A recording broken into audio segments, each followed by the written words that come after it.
자, 지난주에 말씀드렸습니다. 우리 바울 일행이 예루살렘 교회에 선교 보고를 했습니다. 1차, 2차, 3차, 4차 이 전도 여행을 통해서 일어났던 하나님의 이러한 일하심, 이방인들의 구원과 성령의 역사를 보고하고 있습니다. 그리고 예루살렘 교회 지도자들의 요구에 순종하여 결례 이 정결 의식을 행하였습니다.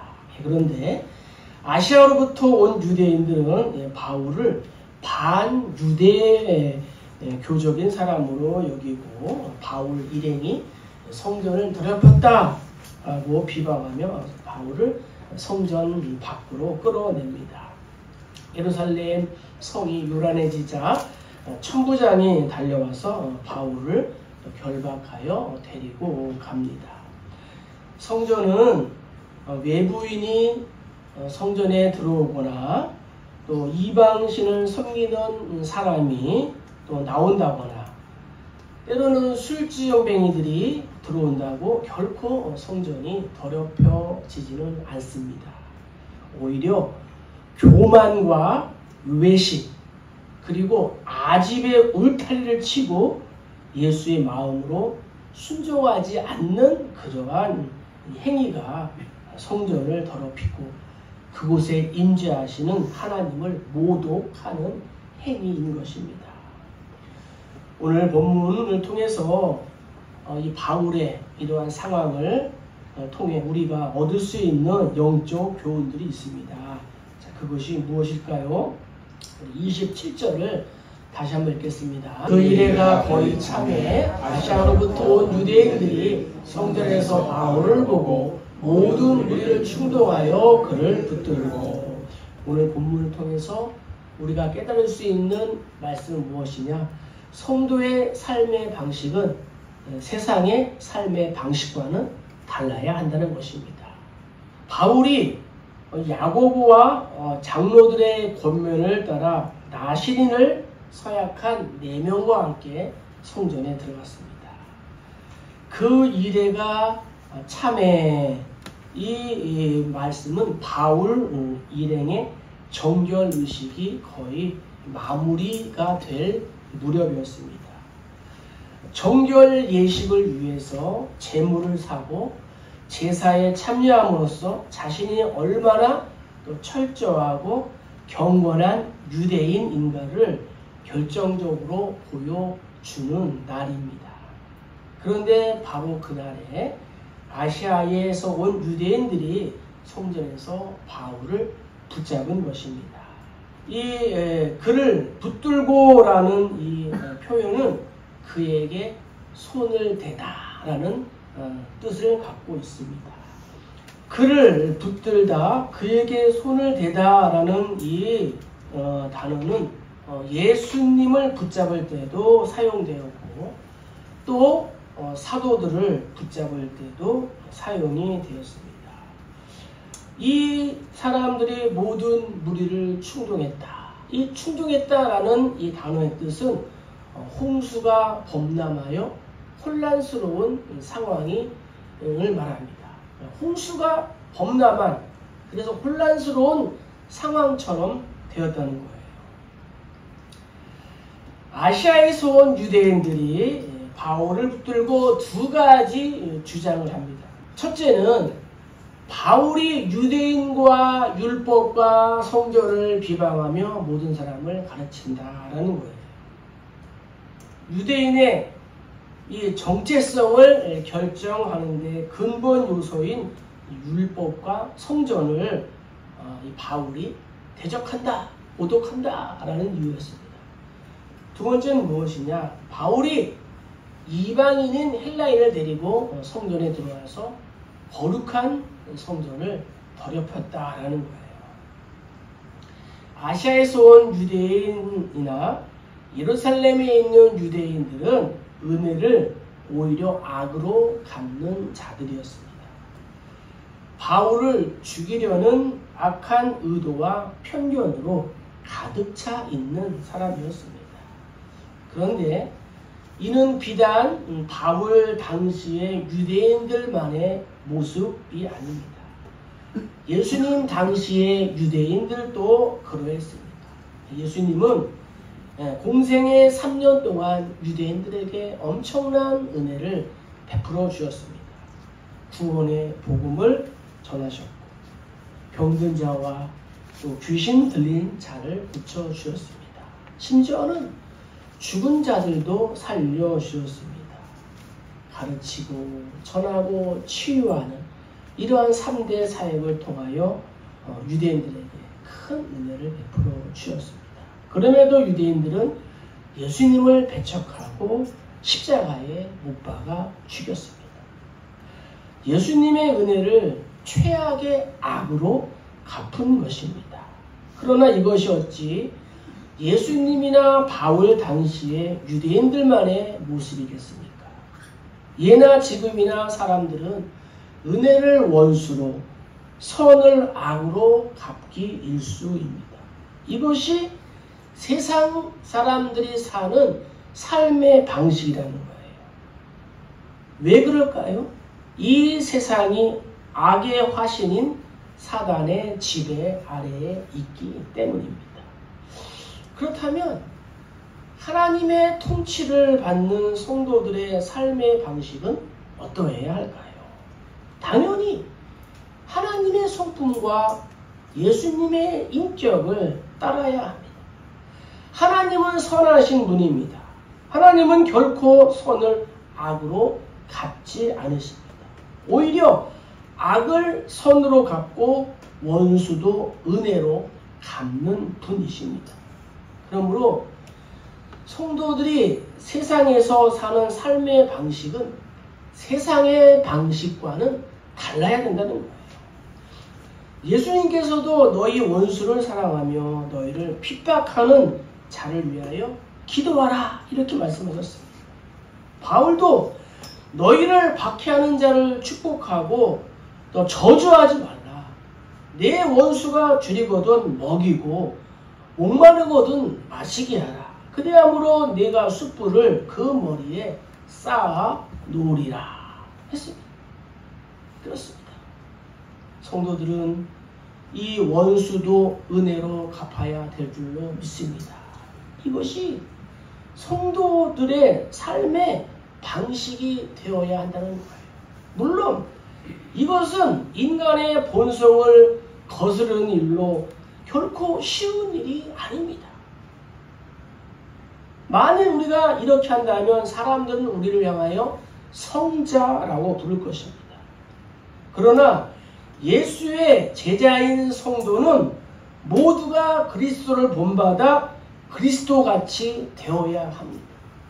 우리의 목표가 작은 예수가 되어야 된다는 거예요. 성자가 되어야 한다는 것입니다. 우리는 이 성도와 이 성자를 구분하여 말합니다. 그러나 영어로 보면은 성도나 성자 다 같이 세인트로 기록되어 있습니다. 그러므로 성도라 불리면서도 성자가 되지 못한다면 그는 참 성도가 아닌 것입니다. 그러므로 성도인 우리는 힘들고 어렵고 고통스럽다 할지라도 이 세상의 삶의 방식을 내려놓아야 되는 것입니다. 그리고 그리스도의 삶의 방식, 바울의 이러한 삶의 방식을 본받아야 된다는 것입니다.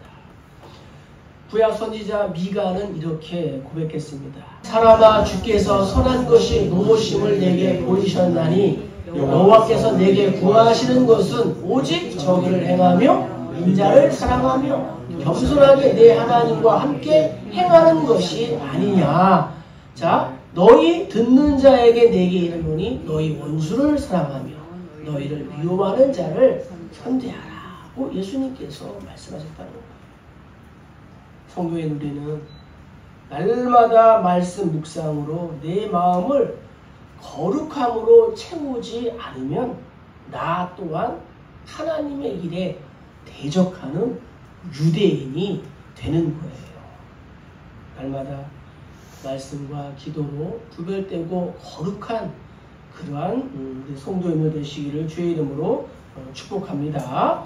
자, 두 번째는 28절입니다. 외치되 이스라엘 사람들아 도우라. 이 사람은 각처에서 우리 백성과 율법과 이곳을 비방하여 모든 사람을 가르치는 그 자인데 또 엘리야를 데리고 성전에 들어가서 이 거룩한 곳을 더럽혔다 하니. 오늘 말씀을 통하여 우리가 깨달을 수 있는 두 번째 방법은 무엇이냐? 우리가 오해하고 있는 기독교적인 선민의식을 내려놓아야 된다는 것입니다. 로마의 탄압으로 로마와 이스라엘에 살던 많은 유대인들이 인근 주변 국가와 도시로 흩어지게 되었습니다. 이 흩어진 유대인들을 디아스포라라고 이렇게 부릅니다. 디아스포라 유대인들은 유대교의 절기와 규례를 지키기 위해서 명절이 되면은 예루살렘을 순례했습니다. 하나님께서도 20세 이상 되는 남자들에게 1년에 3번씩 성전에 올라와라 이렇게 말씀하셨습니다. 바울이 예루살렘을 떠나 이방에서 복음을 전할 때에 이 바울이 이 유대인의 이 전통인 할례를 가르치지 않고 또 그 할례를 시행하지 않는 일에 대하여 평소에 반감을 가졌던 사람들이었습니다. 그런데 바울이 예루살렘 성전에서 이 결례를 행하는 것을 보고 화가 나는 것입니다. 그들이 생각할 때에 바울이 유대교와 또 유대교의 하나님을 모독하는 자로 보였고 반대로 자신들은 비록 디아스포라가 되었지만 하나님을 신실하게 섬기는 자로 착각했던 것입니다. 한마디로 말씀드릴 것 같으면 바울이 이방인을 성전으로 데리고 왔다라는 거예요. 이것은 신앙적인 독선이고 오만인 것입니다. 오늘날에도 신앙에 열심히 있다고 하는 성도들 중에 이러한 자기 함정에 빠지기 쉬우며 편협적인 독선에 빠지는 경우가 종종 있습니다. 바울이 정결 예식을 한 것은 자신을 위한 것이 아니었습니다. 바울은 다만 동족의 오해를 씻고 화해함으로써 복음을 전할 기회를 더 많이 얻기 위해서 지난주 말씀드린 것처럼 연약한 자들을 세우기 위해서 교회 지도자들의 권고를 받아서 결례를 행한 것뿐이었습니다. 그럼에도 불구하고 유대인들은 바울을 잡아 죽이고자 한 것입니다. 사실 세상 모든 민족 가운데에 이스라엘이 하나님의 선택을 받아 하나님의 선민이 된 것은 큰 축복이었습니다.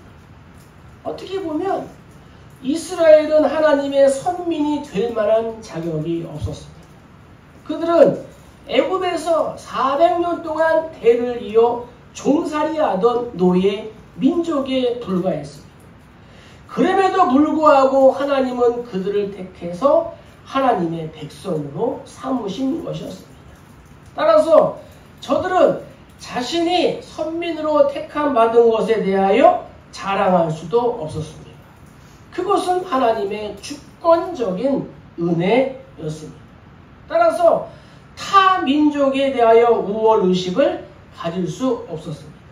그럼에도 불구하고 자신들이 하나님의 선민이 된 것은 자신들에게 그만한 조건이 있어서 된 것처럼 우월의식에 빠져서 교만해지고 만 것입니다. 결국 이방인들을 무시하며 배타적인 태도를 취하게 되었습니다. 구원이 오직 자신들의 전유물처럼 생각했습니다. 자신들이 유대인이라는 사실만으로 아브라함의 자손이라는 사실만으로 구원을 얻을 수 있다고 생각했습니다. 그리고 이방인들은 하나님께서 지옥의 땔감으로 만드셨다고 생각했습니다. 그래서 이방인에 대해서는 상종조차 하지 않았으며 그들을 개, 돼지만도 못하게 취급하였습니다. 이 얼마나 교만하고 그릇된 태도입니까? 하나님께서 이스라엘을 제사장 나라로 삼으신 이유는 무엇입니까? 하나님께서 이스라엘을 선민 제사장의 나라로 삼으신 것은 그들을 통해서 하나님을 모르는 이방 민족 사이에 이 중보자로 삼으신 줄로 믿습니다. 제사장의 사명은 무엇이에요? 중보자의 역할을 감당하는 거예요. 하나님을 모르는 백성들을 하나님께로 인도하는 역할. 그런데 저들은 자신들도 하나님 앞에 나아가지 않고 하나님 앞에 나아가는 그러한 사람들마저도 막는 이러한 어처구니 없는 그러한 일을 하고 있다는 것입니다. 하나님께서 이스라엘 백성을 제사장 나라로 삼으신 것은 모든 민족을 구원하는, 구원으로 인도하는 중재 역할을 하기 위해서 저들을 제사장 나라로 삼으신 것입니다. 그런데 이스라엘은 이 그릇된 잘못된 이 선민의식에 사로잡혀 자신들의 본분을 망각하고 오히려 교만하여 이방 민족들을 무시한 것입니다. 이 얼마나 잘못된 일입니까? 그런데 문제는 우리 기독교인들도 이러한 그릇된 선민의식에 사로잡힐 수 있다는 것입니다. 성도인 내가 하나님의 백성이 된 것은 세상에 대하여 제사장적 사명을 감당하라는 것입니다. 그런데 그릇된 잘못된 선민의식에 사로잡혀 불신자들을 무조건 무시하고 그들과는 상종조차 하지 않는 것은 커다란 잘못이라는 거예요. 물론 성도는 세상 불신자들과는 구별되고 거룩한 삶을 살아야 합니다. 하지만 그렇다고 해서 저들을 무시하며 상종조차 하지 않으려 한다면 그것은 큰 오산입니다. 우리나라에도 500만 명이 가까운 다문화 민족들이 들어와 살고 있습니다. 저들을 무조건 미워하거나 배척하기보다는 저들을 사랑하고 또 저들을 보듬어서 하나님의 이 백성으로 또 삼을 수 있는 그러한 지혜가 또 우리들에게도 있어야 된다는 것입니다. 성도인 나에게는 세상 사람들을 하나님께로 인도하여 구원에 이르게 해야 할 제사장적인 사명이 있습니다. 그래서 베드로는 너희는 택하신 족속이요 왕같은 제사장들이다 이렇게 말했습니다. 우리는 오늘 말씀을 통하여 이 사실을 명확히 알고 있어야 합니다. 따라서 불신자들을, 이방인들을 차별하고 무조건 멀리해야 할 것이 아니라 그들에게 복음을 전하여 그들도 하나님의 이 구원에 동참하도록 해야 하는 사명이 우리에게 있다는 거예요. 하나님께서 모세를 통하여 신명기에 이렇게 말씀하셨습니다. 너는 애굽 땅에서 종되었던 것을 기억하라. 이러므로 내가 내게 이 일을 행하라 명령하노라. 너희도 산돌같이 신령한 집에서 세워지고 예수 그리스도로 말미암아 하나님이 기쁘게 받으실 신령한 제사를 드릴 거룩한 제사장이 될지니라. 아멘. 만일 우리가 하나님이 주신 이 사명을 망각하고 선민의식에만 사로잡혀 교만하게 된다면 이스라엘이 하나님께 버림받고 2000년 동안 나라가 없어 방황한 것처럼 우리 또한 하나님의 이 심판을 면치 못하게 될 것입니다. 세 번째, 우리 31절과 32절이 있습니다. 그들이 그를 죽이려 할 때에 온 예루살렘이 놀아나는 소문이 군대의 천부장에게 들림에 그가 급히 군인들과 백부장들을 거느리고 달려 내려가니 그들이 천부장과 군인들을 보고 바울 치기를 그치는지라. 아멘. 세 번째는 성도의 사명이 남아있으면 생명을 하나님께서 보호해 주신다는 거예요. 로마 군대 천부장은 유대인들이 바울을 죽이려 한다는 소동을 듣고 즉시 군사들을 이끌고 달려왔습니다. 이로 인해 바울을 죽이기 위해 거칠게 행동했던 유대인들의 이 폭력은 즉시 중지되었습니다. 바울은 다시 한번 죽음의 위기에서 벗어날 수 있었습니다. 하나님께서 야곱의 이 가족을 통하여 이스라엘 민족을 이루기 위하여 요셉을 종으로 애굽에 먼저 팔려가게 하셨습니다. 형들이 요셉을 팔았지만 형들이 요셉을 파는 이러한 과정과 그 이면에는 하나님의 크고 놀라운 계획이 있었다는 것입니다. 요셉도 그렇게 고백했습니다. 형들이 나를 판 것이 아니요 하나님이 나를 형들 먼저 애굽의 총리로 이렇게 삼으셨다.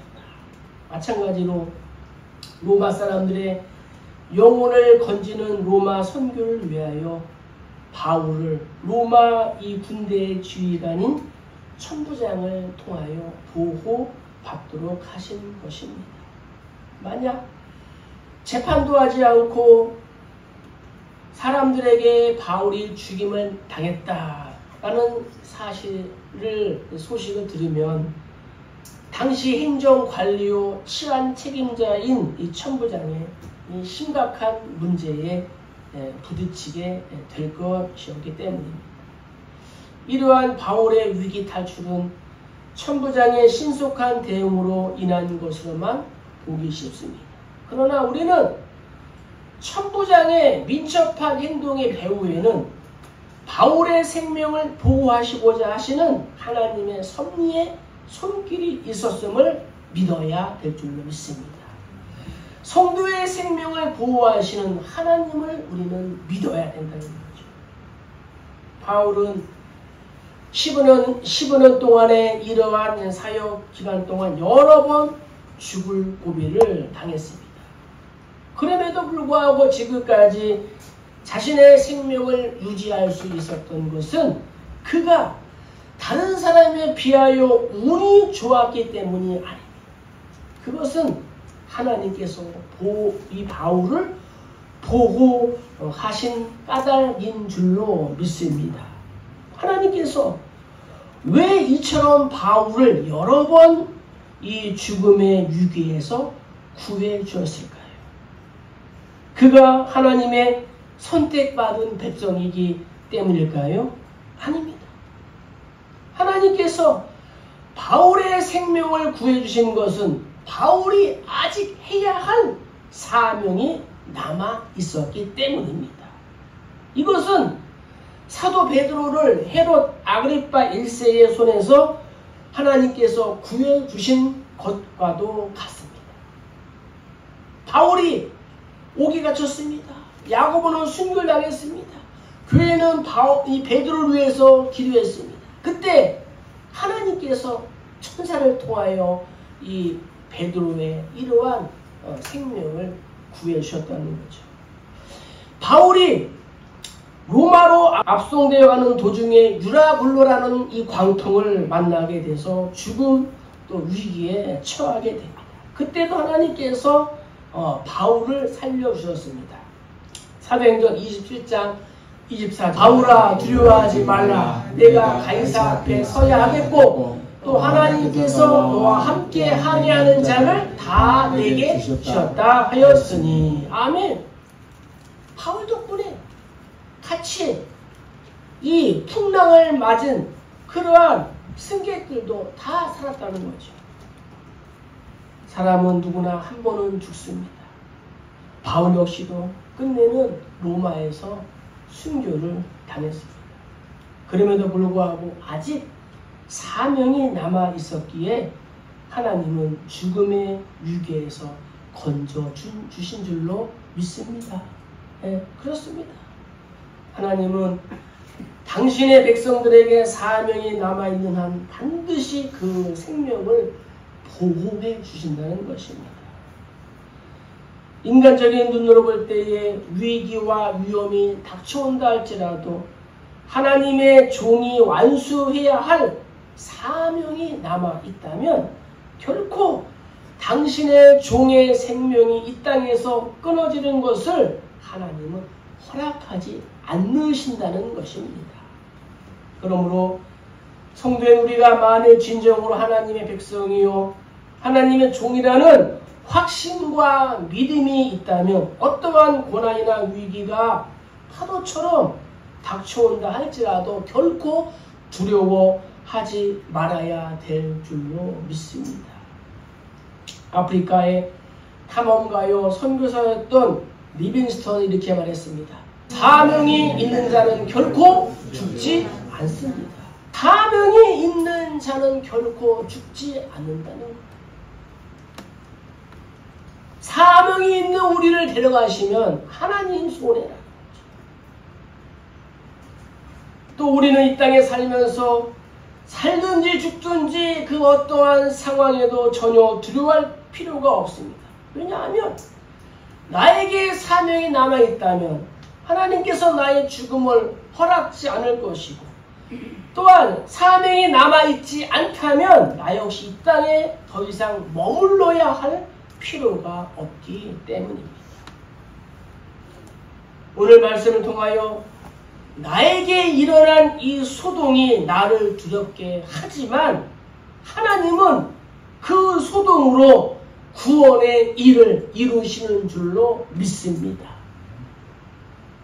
말씀을 마칩니다.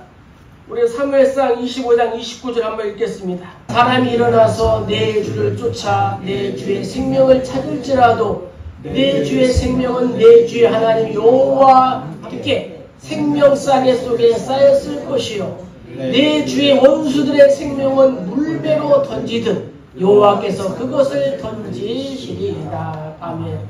그러므로 성도는 이러한 분명한 이 생사관을 가지고 어떠한 고난과 나에게 닥친 이 소동 중에도 모든 것을 하나님께 맡기는 믿음을 가지고 받은 사명을 위해 최선을 다하는 삶을 살아가야 될 줄로 믿습니다. 그리하여 선한 싸움 다 싸우고 달려갈 길 다 마친 자에게 예비하신 하나님의 이 영광의 면류관 또 생명의 면류관 사랑의 면류관 의의 면류관을 받아 쓰는 우리 모두 다 되시기를 주의 이름으로 간절히 축복합니다.